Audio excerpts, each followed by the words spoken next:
welcome to one of the most haunting stories ever told from Savannah, Georgia. The year was 1839, a period when Savannah still shined as the jewel of the South. Its streets were lined with towering oaks draped in Spanish moss, their shadows spilling across the cobblestone walkways. The warm, heavy air carried whispers from the grand homes on Abercorn Street to the small servant quarters hidden behind them. It all began with a tiny notice in the Savannah Morning Republican. On April 3, 1839, a brief announcement easy to overlook. A marriage license had been issued to widow Elizabeth Thornton, age 42, and James Bennett, age 26. What the paper failed to mention was that James Bennett, not long ago, had been considered property on the Thornton plantation. The scandal that followed would tear through the Thornton family and expose secrets long buried beneath the graceful image of Savannah's high society. Elizabeth Thornton, born Elizabeth Montgomery, came from one of Georgia's oldest and richest families. Her grandfather had come to the colony in 1733 with General Oglethorpe himself. Over generations, the Montgomerys grew wealthy through rice plantations along the Savannah River, wealth built on the forced labor of hundreds of enslaved people. Elizabeth was raised in comfort in the family's grand three-story home on Reynolds Square. Parish records from Christ Church Episcopal show that she married at 17 to Richard Thornton, a widower 28 years her senior, who owned a large cotton plantation outside the city. The union brought together two of Georgia's most powerful families. Richard's first wife had died during childbirth, leaving behind a young son, William, who was only 5 years younger than his new stepmother. According to the Journal of Mary Benny, a cousin who visited the plantation in the summer of 1826, the Thornton household was managed with quiet precision. Mary wrote that Elizabeth appeared delicate but ruled her home with authority, maintaining strict order among the servants. Richard rarely spoke at meals, and when he did, an uneasy silence always followed. Those who knew the family said Richard was often away on business trips to Charleston or Augusta, leaving Elizabeth to oversee the estate. Few people realized how much time she spent with a house servant named Grace, listed in household records.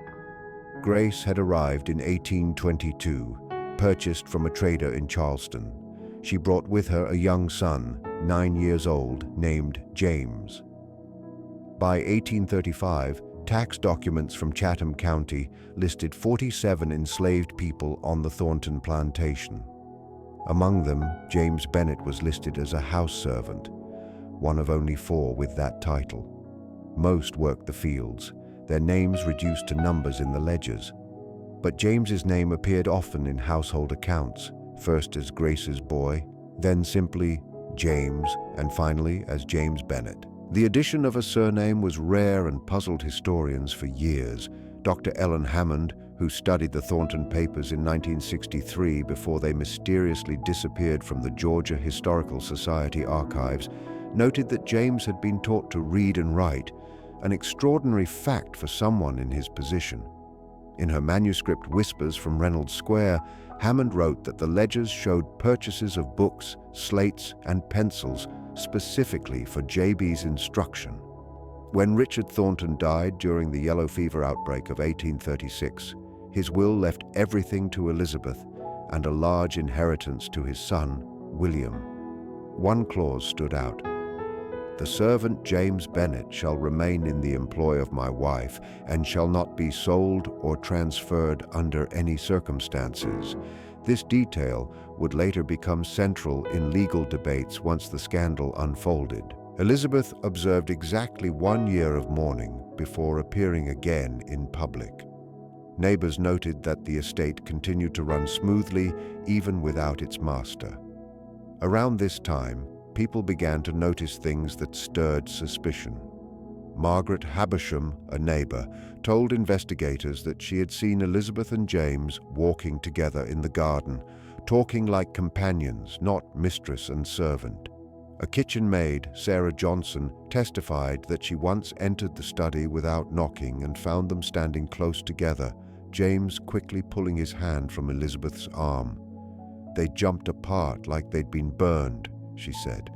"Mrs. Thornton sent me away fast, but her face was red like I'd never seen before." The seasons changed, winter to spring, spring to summer, and the house grew quieter. Elizabeth stopped attending social gatherings. Her cousin Thomas Montgomery wrote that he visited her in early 1838 and found her changed, distracted yet oddly cheerful, dressed more simply than before. He mentioned that James served them tea and that Elizabeth spoke to him with unsettling familiarity. "She said she had never felt more alive," he wrote. "There was something in her eyes, something like secret joy." A series of urgent letters between William Thornton and his uncle, Judge Henry Thornton, began soon after. In December 1838, William wrote that he had received troubling reports about his stepmother's behavior and planned to visit unannounced. Judge Henry warned him to proceed carefully, but admitted there were whispers in certain circles.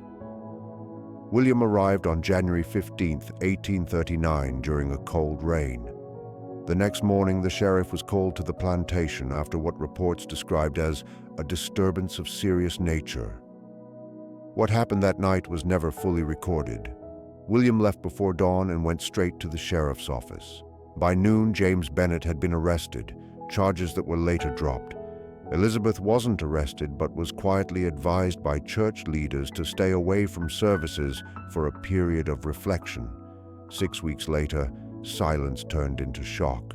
The Savannah Morning Republican published a new notice: the marriage of Elizabeth Thornton and James Bennett. Somehow, Elizabeth had obtained legal freedom papers for James, and in an act of defiance, she married him in a private ceremony conducted by Reverend John Baker, a Methodist minister known for his abolitionist leanings. The wedding was not held in a church, but inside the Thornton home, witnessed only by Grace, James's mother, and a lawyer from Philadelphia named Samuel Cooper. Records show Cooper stayed 2 nights in Savannah before traveling north, never to return. The reaction was swift and brutal.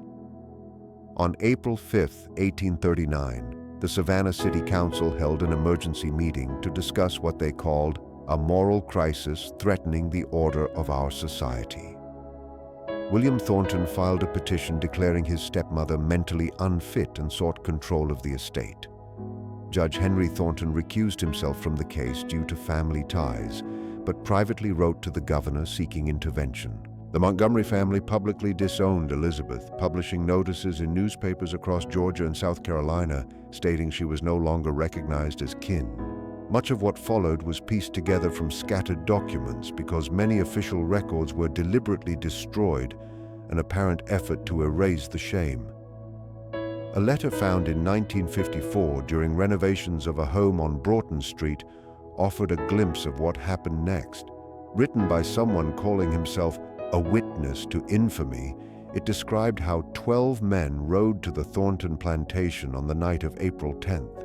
They surrounded the house with torches, demanding Bennett come out to face justice, but it was Elizabeth who appeared on the porch holding a shotgun. "This is my home and my choice," she told them. "Leave now or face what comes." Her words, and the fire in her eyes, made even the angriest hesitate.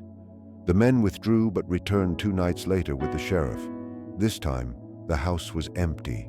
Furniture was covered, belongings neatly packed. In a small room off the library, James's old study, nothing remained. Not a page, not a note. Sarah Johnson later said that Elizabeth had taught James to read there, and they had spent many evenings together in that room. "They cleared it all out," she recalled. "Not a thing left to show what had happened there all those years." The disappearance of Elizabeth Thornton and James Bennett became known as the Great Savannah Mystery. Rewards were posted, and rumors spread across Georgia. Some believed they fled north with abolitionist help. Others claimed they were lost at sea. A few swore their spirits still haunted the plantation grounds. No proof ever surfaced, only silence and speculation that refused to fade. Officials described it as the largest search for missing persons in Chatham County's history. Ports were monitored, roads checked, and neighboring states alerted. William even hired private detectives from New York. Yet no verified sighting was ever made. It was as if they had vanished into the humid Georgia air. Whispers persisted, though. A train worker in Charleston said he saw a white woman and a well-dressed black man boarding a northbound train. A ship captain in Wilmington, Delaware, claimed he'd carried a mixed couple to Boston in late April. Later that summer, a banker in Montreal reported that a woman resembling Elizabeth tried to withdraw money using documents from a Philadelphia lawyer named Samuel Cooper. As time passed and no answers came, the scandal softened into legend, a quiet warning told to young women of good families. The Thornton estate fell into decay. William finally gained full legal control and sold the property that October, never returning to Savannah. What became of the 46 enslaved people left behind remains uncertain, though records show some were sold to an Alabama plantation. Grace, James's mother, was not among them. The mystery might have faded forever if not for what workers found 5 years later, in 1844, beneath the floorboards of James's old study, a leather-bound journal wrapped in oilcloth. It was given to Judge Henry Thornton, who reportedly read it in one sitting before locking it in his safe. 3 weeks later, he died suddenly of a stroke. His widow said she burned the journal, calling it a dangerous thing that carried corruption. But before it was destroyed, the judge's clerk, Thomas Wilberforce, secretly copied parts of it. Years later, Wilberforce moved to Boston, joined abolitionist circles, and shared the copied pages with a Harvard researcher in 1861. Those notes, rediscovered in 1958, revealed that the journal belonged to Elizabeth herself. It began in 1822, the year Grace and young James arrived at the plantation. Early entries spoke of Elizabeth's fascination with the boy. "The child shows great intelligence," she wrote. "There is something in his eyes, quick and curious." Later entries confessed that she had secretly taught him to read despite her husband's orders. "He soaks up every word," she wrote. "He reminds me of myself before I was told a lady's lessons should be only in manners, not knowledge." By 1830, when James was 17, her tone had changed. "I wait for him in the mornings, watching from my window as he works in the garden. I tell myself it is pride, but I fear it is something deeper." By 1835, she wrote, "We spoke of poetry today. He recited Byron, and I no longer saw the boy I taught, but the man he has become." After Richard's death, her words grew even more intimate. "When the house is silent and doors are locked, he comes to the library. We read and talk. He understands my heart more than anyone ever has. I have begun asking about laws in other states. There must be a place where we can live without fear." The final entry, dated March 30th, 1839, read, "Tomorrow everything changes. Sam Cooper has secured the papers. Once the ceremony is done, we must leave at once. I know the danger, but for the first time, I am choosing my own path." According to Wilberforce, he met a woman in Montreal years later who he believed was Elizabeth, living under another name. She denied it but invited him for tea. On her wall hung a portrait of a black man dressed finely. "My late husband," she said softly. "He passed 3 years ago." Wilberforce never reported it. Over time, the Thornton scandal slipped into obscurity, buried beneath the chaos of the Civil War. The plantation changed hands and was destroyed during Sherman's March in 1864. Today, a housing area stands where the grand house once did, and few living there know the history beneath their feet. The Thornton name lingers only on a small side street near Abercorn and in a few forgotten archives, where researchers still stumble across fragments of a love story that defied its time and vanished into legend. The pressed flower was a rare breed of camellia grown on the plantation, and the hair appeared to belong to two different people twisted together. Dr. Hammond never published what she found. Her co-workers said she became obsessed, convinced there was still more evidence to uncover. In the spring of 1963, she traveled to Montreal to look deeper into the Wilberforce case. In a letter to her department chair, she said she had made a major discovery and would soon return with proof that could rewrite Georgia's history. 2 weeks later, her hotel room was discovered empty and her notes were gone. The only thing left was a single pressed camellia resting on her pillow. 3 days later, she was found in a hospital, confused, unable to remember what had happened or where her research had gone. After that, she abandoned the Thornton case and refused to talk about it again until her death in 1968. Today, the story of Elizabeth Thornton and James Bennett sits somewhere between true history and legend. Some parts can be confirmed through court files, letters, and newspapers. Others are uncertain, built from fragments, whispers, and quiet spaces in the record. What is known for sure is that in the spring of 1839, a wealthy white widow and a black man she once legally owned both vanished. Their disappearance shocked society not only because of the racial divide they crossed, but because their closeness seemed to have developed over years, perhaps even while her husband was still alive, inside a house meant to represent Southern order itself. The true mystery is not only what became of them afterward, but what really happened before they disappeared. What took place in those quiet hours of learning and teaching, in shared talks over books, in brief looks across rooms where others saw only mistress and servant? What words were exchanged? What promises made?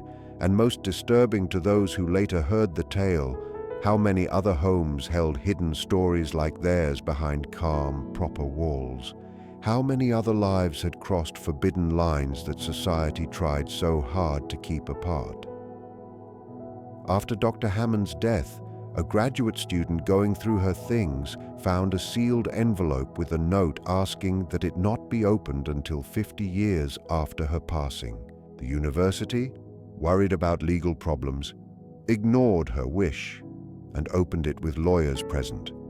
A staff member there, who stayed anonymous when interviewed in 1972, claimed the envelope contained a single piece of paper. On it was an address in Montreal and the words, "They survived, they lived, their descendants walk among us still."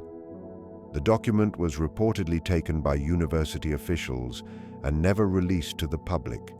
The address, according to the same witness, led to a cemetery. Even today, the story of Elizabeth Thornton and James Bennett continues to appear from time to time, in academic talks, in historical studies of antebellum Southern society, and in ghost stories told quietly during Savannah's night tours. Tour guides often point to a certain house near Reynolds Square, not the original Thornton home, but a nearby one, and claim that on some nights, especially in April, a faint light moves from room to room, as if someone is still searching for something or someone. Others say they've heard a soft voice reading poetry, though no one can make out the words. These stories are, of course, tourist editions meant to fascinate visitors with no solid proof behind them. What remains clear is this. In 1839, Elizabeth Thornton and James Bennett chose each other in a world that refused to allow it. Rather than accept separation, they disappeared. Somewhere, maybe in an old attic trunk, a forgotten archive, or beneath a modern building, there may still be a clue to what happened after they vanished from written history and stepped into legend. Until more is found, their story stands as one of Savannah's most haunting and thought-provoking tales, not because of ghosts or bloodshed, but because it challenged the very foundation of the society they lived in. It revealed how fragile those social boundaries truly were, and how far people would go either to defend them or to defy them. A Harvard researcher who once studied Wilberforce's notes said, "The most disturbing thing about the Thornton case isn't what it says about the two people themselves, but what it suggests about the many others whose stories never reached paper. Those whose bravery went unseen, whose voices were silenced, whose lives were erased from memory. How many Elizabeth Thorntons and James Bennetts lived and died across the American South, their struggles buried with them? What does it say about a society that worked so hard to hide such stories?" These questions still echo through Savannah's moss-draped squares, along its quiet riverbanks, and between the faint lines of recorded history. In 1972, during renovation of an old colonial post office in Schenectady, New York, workers uncovered a hidden space behind a loose brick in the basement wall. Inside was a small leather pouch holding 3 letters addressed to Mrs. Jane Bennett in Albany. The letters, dated 1841 to 1843, were written in elegant handwriting and signed only with the letter G. Historians later concluded that the writer was likely Grace, James Bennett's mother, who was believed to have stayed in Georgia after Elizabeth and James escaped.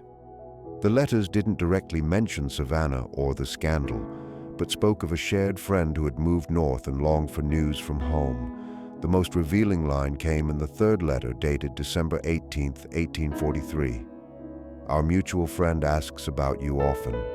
Things here have grown harder since you left. The new master is cruel. Many have been sold away. I still guard the secret you trusted me with, though others question me. The thing you left in my care remains safe where we agreed. When my time ends, I hope to join you in a place where people may live by their hearts, not by the orders of others." These letters mattered not only for what they said, but because they existed at all. They suggested that Grace might have eventually escaped north, contrary to records saying she died on the Thornton plantation in 1840. More importantly, they hinted at a secret network that kept messages moving between Georgia and New York, despite all efforts to erase the link between Elizabeth, James, and their past. More signs of this network appeared in 1959, when a historian studying the Underground Railroad found old account books belonging to Samuel Cooper, a Philadelphia lawyer who had witnessed Elizabeth and James's marriage. These ledgers, discovered in a Quaker meeting house, contained coded entries later read as financial notes supporting escape routes for enslaved people seeking freedom. One entry from June 5, 1839 read, "Special arrangement for TNB package delivered safely to Montreal. Additional funds released as agreed for 5 years of protection and silence." Dr. Marcus Williams, who examined these ledgers before they were sealed from public access in 1962, wrote privately, "The Cooper records suggest that the Thornton-Bennett escape was not an impulsive act of rebellion, but a carefully planned effort that took years. The amount of funding, enough for 5 years of safety and secrecy, implies not just resources, but coordination."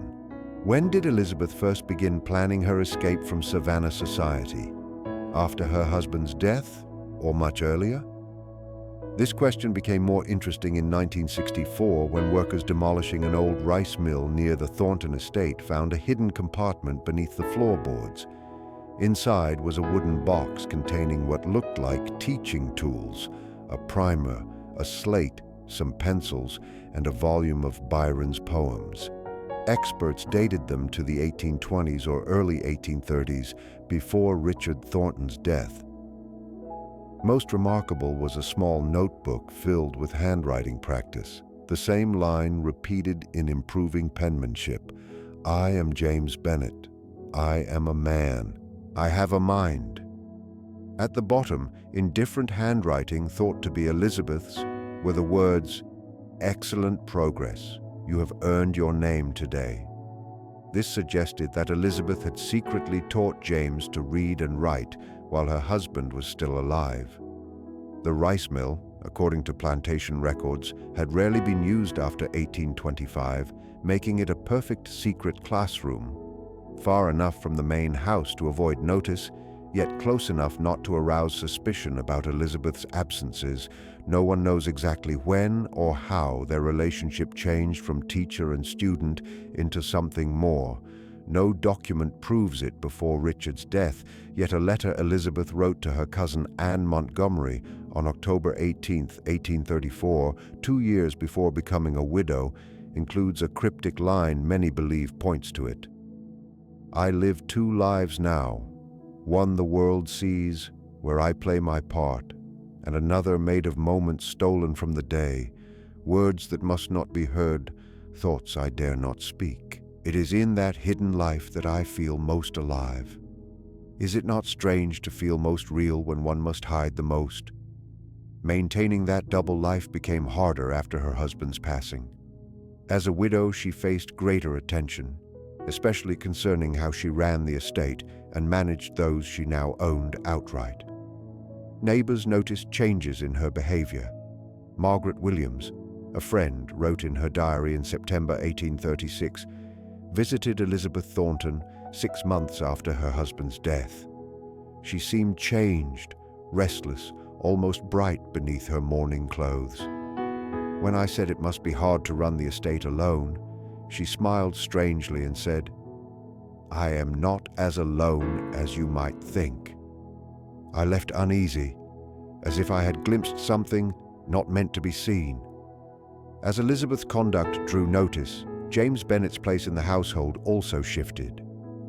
Witnesses said that by early 1838, he handled far more than a servant normally would. A kitchen maid, Sarah Johnson, later told investigators that he managed accounts, met guests when Elizabeth was unavailable, and even wrote letters to Savannah merchants on her behalf. "He sat at the master's desk," she said, "used the master's pen, spoke with the master's confidence. And Mrs. Elizabeth, she only smiled like she knew exactly what she was doing." This quiet reshaping of roles, the slow blurring of strict Southern order, could not last forever without a reaction. The breaking point came with William Thornton's unexpected visit in January 1839. What he saw remains unclear, but in a letter to Judge Henry Thornton afterward, he described a disturbance of the natural order so deep I could not remain under that roof another hour. He said he found Elizabeth and James in a state that left no room for innocent explanation, though he avoided giving details to protect the family name. What followed that discovery set off the chain of events leading to their marriage and disappearance. Few people know that in the 3 months between William's visit and the wedding, Elizabeth quietly began selling off her assets.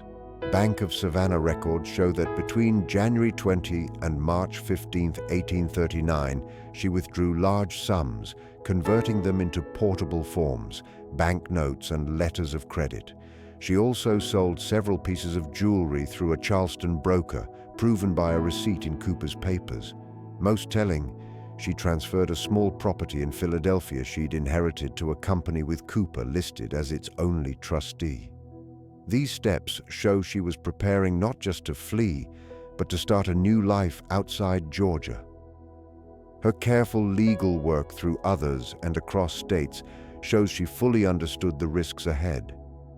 She and James needed not only to escape, but to build new names in a place their past could not follow. The clearest proof came from an 1841 court statement by a Savannah print shop clerk, who said that in February 1839, a well-dressed black man, later identified as James Bennett, ordered business cards and stationery for Mr. James Bennett, importer of fine teas and spices, with a Montreal address. He told the clerk he was managing this for his employer, who was expanding trade northward. The clerk only realized the meaning later when the scandal broke. Those cards were not just props. They showed the life Elizabeth and James imagined together. In it, he was no servant, but a man of business and respect. Montreal was a wise choice, part of British Canada, far from American laws about slavery, and home to a diverse population where their cover would blend. Its active trade routes made a tea and spice business sound natural. The details of their journey from Savannah to Montreal are mostly lost. though small hints suggest they sailed to Philadelphia, where Cooper sheltered them briefly and helped them obtain new identity papers. From there, they traveled north through New York and crossed into Canada. Cooper's files even included a ship receipt dated April 12, 1839, for the schooner Mary Jane, listing two passengers, Mrs. E. Smith and Mr. J. Smith, described as aunt and nephew. By August of that year, someone matching Elizabeth's description tried to access funds in Montreal. Later, local directories listed a James Bennett, importer, with a small shop on Rue St. Paul and a home on Rue Antoine. The following year, a Mrs. Jane Bennett appeared at the same address. Their race or background was never recorded. Life in Montreal would not have been easy. Though safe from U.S. law, they had to build convincing identities. Elizabeth's accent, their manners, and their business dealings all had to fit the story they told. Yet records suggest they succeeded. Port logs show steady shipments tied to Bennett's business through the 1840s, with tax records showing steady growth. By 1845, they had moved to a larger shop. Church notes from a small Methodist congregation mention regular attendance and donations from Mr. and Mrs. Bennett, described only as a couple of mixed background, just vague enough to avoid attention. The most personal glimpse of their new life comes from a diary kept by a young woman named Marie Leblanc, who worked in their shop between 1843 and 1845. Found in 1966, her journal included simple notes about her employers. Madame Bennett speaks French with an American accent, but tries very hard to improve. She always moves with quiet grace, even when dressed simply, and shows kindness to everyone, from wealthy patrons to the poorest vendors. Mr. Bennett manages the shop with careful attention, and together they seem deeply, though quietly, devoted to each other. They share brief glances when they think no one is watching. Small gestures of understanding that make me hope for the same kind of connection someday. In another entry, Marie noted, "A man from Boston visited today and asked Mr. Bennett about his past. He said he had grown up in the South but preferred the air of Canada, both its climate and its manners. The man then asked if Madame Bennett was of European background. Silence filled the shop. Mr. Bennett smiled gently and replied, 'My wife and I have found that Montreal asks fewer questions, which is exactly why we chose it.' The visitor soon left, but Madame Bennett's hands shook slightly as she arranged the tea canisters, though she pretended nothing had happened. That moment showed how fragile their safety truly was. Even in a new land, a single curious stranger from the South could have exposed them. Perhaps this constant tension was what pushed them to sell the shop in 1849 and move to a quieter town outside Montreal. Their store was later bought by a French-Canadian merchant, and their address vanished from city records. After that, the trail grows faint. No verified record exists of James Bennett's supposed death from pneumonia in 1849. The story comes from Thomas Wilberforce, who later met Elizabeth, though death records from that era are often incomplete, especially outside major towns. What is certain is that in 1852, the same year Wilberforce claimed to have met her, a Mrs. Jane Bennett, widow, purchased a small home in St. Henry, then a separate community west of Montreal. The property remained under her name until 1867, when it was transferred to a Miss Grace Bennett, listed as her niece and only heir. Grace's appearance introduces a mystery. There is no evidence that Elizabeth and James ever had or adopted a child, yet the name Grace matches that of James's mother. Could she have been his mother who somehow reached the north? Or was she a daughter born to the couple and named in her grandmother's memory? The second theory seems more likely, supported by a church record showing the confirmation of a Grace Bennett, age 14 in 1860, placing her birth around 1846, 7 years after their escape from Savannah. If that is true, their story was not only about a forbidden union, but about a family formed in defiance of the racial and social barriers that ruled 19th century America. Somewhere, there might still be descendants of Elizabeth Thornton and James Bennett, people unaware that their ancestry was shaped by such remarkable courage and hope. The last clear trace of Elizabeth appears in 1869, 3 decades after her scandal had shaken Savannah. A notice in a Montreal newspaper recorded the death of Mrs. Jane Bennett, formerly of the United States, aged 72. The short obituary said she was survived by her beloved granddaughter and remembered for her quiet strength, her love of poetry, and her belief that all souls are equal before God. She was buried in a small cemetery in Saint-Henri, in a grave she had purchased years earlier. Beside it lay another grave, unmarked except for the years 1822-1849, the likely span of James Bennett's life. In 1963, Dr. Elenena Hammond traveled to Montreal, following Wilberforce's notes. It was said she visited that same cemetery, but whatever she found vanished along with her papers during her unexplained 3-day disappearance. By 1970, the cemetery was relocated for urban development, and the graves were moved without name markers, erasing the last physical link to their story. Now only fragments remain, scattered in archives across Georgia, New York, Pennsylvania, and Quebec. Words spoken years after the events, objects discovered under floorboards or behind walls, lines in diaries and letters never meant for public eyes. From these scattered traces, we can still see the outline of something extraordinary, a quiet act of defiance against the boundaries of race and class. What remains uncertain is not what Elizabeth and James did, but who they were to one another. When did teacher and student become equals? When did respect turn into something deeper? What vows were whispered in hidden rooms? What strength carried them to imagine a life the world told them they could never have? These questions linger between the lines of history. They echo through Savannah's past, disturbing its polished image of the Old South. The story of Elizabeth Thornton and James Bennett offers no neat conclusion and no easy moral. It reminds us of the countless untold lives buried beneath official records, the quiet rebellions, the secret understandings, the hearts that refuse to live by the rules others set. As one Harvard researcher once wrote, "What makes the Thornton affair so haunting is not that it happened, but that it makes us wonder how many others did too. If a woman of Elizabeth's standing could risk everything for such a bond, how many others felt the same but lacked her courage or chance?" The true history of human connection across the divides of class and color in America remains mostly unwritten, existing in fragments, whispers, and silence.